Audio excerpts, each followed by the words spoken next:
But back to the diplomacy. Hussain Abdul-Hussain is with us. Thank you for waiting. Sorry to keep you waiting, Hussain, and thank you for joining us.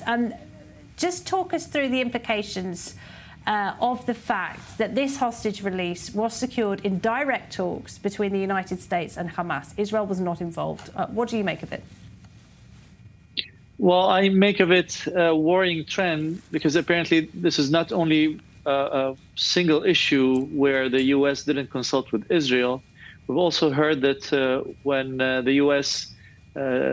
started a truce with the Houthis in Yemen, Israel was not consulted, even though, like the U.S., Israel is also engaged in war with the Houthis. We also hear that the United States is not consulting with Israel over the nuclear talks with Iran, and we know that the nuclear issue is existential to Israel.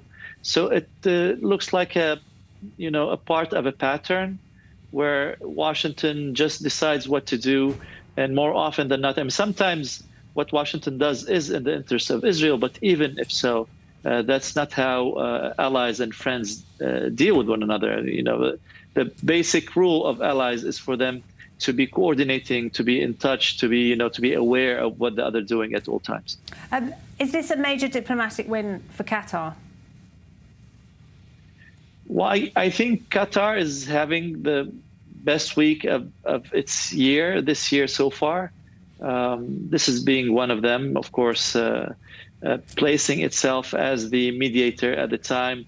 It is a party. I mean, Qatar, if Qatar wanted to release all the 59 hostages, it could have done so.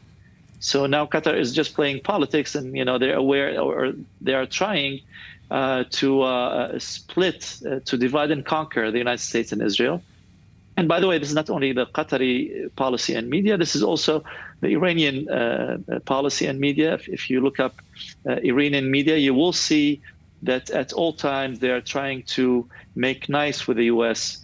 while insisting that Israel is the bad guy. So this is a trend that's going on with all the regimes that at any given time are instigating against both the U.S. and Israel, but they're trying maybe to split the two allies. And what are your overall expectations for this trip? I mean, we've got a valuable gift for the president from Qatar, a deal with Saudi Arabia that apparently will cut out the Israelis, lifting sanctions on Syria and former al-Qaeda fighter al-Sharaa. Do you see any silver lining here at all?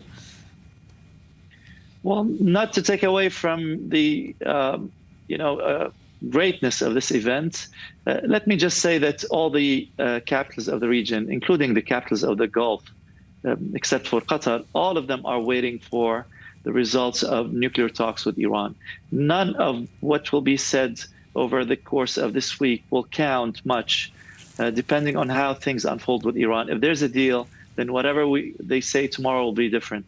If there's no deal and there might be escalation and probably a strike on Iranian enrichment, then whatever they're saying tomorrow will be irrelevant. So I think the spotlight is on the talks, and this trip just happened to be scheduled at this time, and everyone is trying to keep the schedule.